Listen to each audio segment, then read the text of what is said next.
Ipapasilip ko lang sa inyo guys kung gaano nakarami yung laman ng ating box. O kita nyo naman ng konti pa lang at hindi pa naiayos yung loob niyan. Aayusin ko pa nga yan ulit, nilagay ko lang kasi nga mga nahugasan na yan.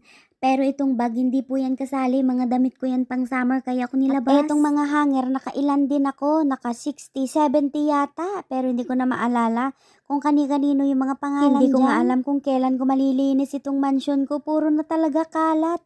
Hindi na ako makagala, ay naku ewan. Pati sa panaginip ko nga, dala-dala ko yung itsura ng kawali at kaldero, abay pagising ko kaldero pa rin. Sabi ko hala, nagkatotoo, Diyos. Grabe ang ganda nga ng kawali ng kulay puti guys, nung hinugasan ko, Diyos ko, parang daig pa yung bago.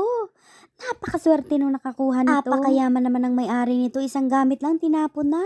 So napakaswerte ko kasi napulot ko, diba? Ang dami nga talagang mga kaldero, yung iba wala pang may-ari.